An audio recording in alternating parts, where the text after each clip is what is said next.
ہائے میں کیسا کمبخت آدمی ہوں، اس موت کے بدن سے مجھے کون چھڑائے گا؟ رومیو 7 باب اس کی 24ویں آیت۔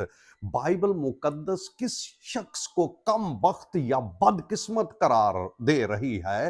کہیں آپ اپنے آپ کو بدقسمت تو نہیں سمجھ رہے؟ کہیں آپ کے کام بگڑ تو نہیں جاتے؟ ہوتے ہوتے کام بگڑ جاتے ہیں؟ یاد رکھیے گا، اس پیغام کو غور سے سنیے گا، آپ کے بگڑے ہوئے کام بنتے جائیں گے۔ آپ کی بدقسمتی کو یہ کلام مقدس خوش قسمتی بنا دے گا۔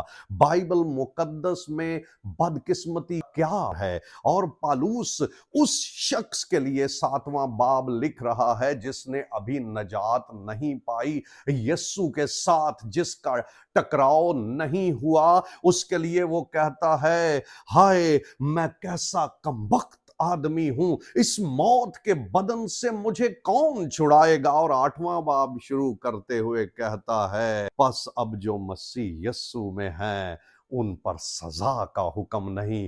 8واں باب ایک نئی زندگی کو، ایک خوش قسمتی کو ظاہر کر رہا ہے، اور 7ویں باب میں ایسا شخص ہے جس نے خداوند کے ساتھ کوئی تعلق نہیں استوار کیا۔ اور بائبل مقدس ایک اور جگہ پر بدقسمتی اور خوش قسمتی کا بیان کر رہی ہے، لیکن اس سے پہلے میں دنیا کی بدقسمتی بتا دینا چاہتا ہوں۔ دنیا کے اندر خوش قسمت شخص وہ ہے جس کی کوئی لاٹری نکل جاتی ہے، یا جس کو بہت پیسہ مل جاتا ہے، یا جس کو کوئی اچھی جاب مل جاتی ہے، وہ خوش قسمت قرار دیا جاتا ہے۔ لیکن بائبل مکاشفہ کی کتاب کے 3 باب کے اندر یہ کہہ رہی ہے، اس کی 17ویں آیت میں، چونکہ تو کہتا ہے میں دولت مند بن گیا ہوں، مالدار بن گیا ہوں، اور کسی چیز کا محتاج نہیں ہوں۔ اپنے آپ کو خوش قسمت بندہ سمجھ رہا ہے، دنیا کی تو خوش قسمتی یہی ہے، لیکن بائبل یہاں پر کہہ رہی ہے، تو یہ نہیں جانتا کہ تو کم بخت ہے، تو بدقسمت ہے۔ تیرے پاس دولت بھی آ گئی ہے، دنیا کہہ رہی ہے یہ خوش قسمت ہے، اس کے پاس لاٹری نکل آئی ہے، اس کا کام بن گیا ہے، اس کو اچھی جاب مل گئی ہے، لیکن بائبل کہہ رہی، تو کہہ رہا میں دولت مند بن گیا ہوں، میں خوش قسمت ہوں، لیکن اس نے کہا تو کم بخت اور خوار اور غریب اور اندھا اور ننگا ہے، جب تک تو اس کی طرف نہ جائے، اس لیے میں تجھے کلام کی صلاح لے لیجئے۔ یہاں پر لکھا ہے، مجھ سے آگ میں تپایا ہوا سونا خرید لے۔ سن لیجئے، اگر چاہتے ہیں آپ خوش قسمت ہو جائیں تو خدا کا کلام اپنی زندگی میں لے لیجئے۔ پالوس نے اپنی زندگی میں خدا کا کلام لے لیا۔ مکاشفہ کی کتاب کے اندر بھی یہ لکھا ہوا ہے، تاکہ تو اس کو پہن کر اپنے ننگے پن کے ظاہر ہونے کی شرمندگی نہ اٹھائے۔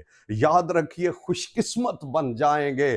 وہ مسیحا قسمتوں کو بدل دیتا ہے۔ اس نے کہا، میں نے تیری صورت اپنی ہتھیلی پر کھود رکھی ہے۔ آپ اور میں جنہوں نے یسوع کو قبول کر لیا ہے، وہ کبھی بدقسمت نہیں ہو سکتے۔ اگر آپ نے ابھی تک یسوع کو قبول نہیں کیا تو بائبل یہی کہہ رہی ہے، آپ بدقسمتی کے اندر ہیں۔ آپ نے ابھی تک یسوع کو قبول نہیں کیا۔ اگر آپ چاہتے ہیں کہ آپ کی زندگی میں نیا کام ہو جائے، قسمت سنور جائے، تو آج ہی یسوع مسیح کو قبول کر لیجئے۔ اگر آپ نے توبہ نہیں کی، اپنی زندگی میں توبہ کرے اور یسوع کے ساتھ ایک اچھی زندگی گزارے، تو آپ پھر کبھی بھی نہیں کہیں گے، ہائے میں کیسا کم بخت آدمی ہوں۔ اس جملے کو یسوع مسیح آپ کی ڈکشنری سے کاٹ ڈالے گا کہ میں کم بخت آدمی ہوں،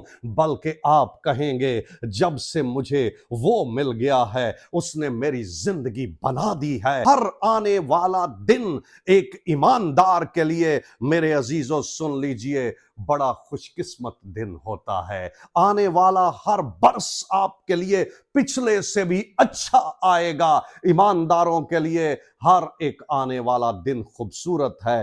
خداوند آپ کو برکت دے۔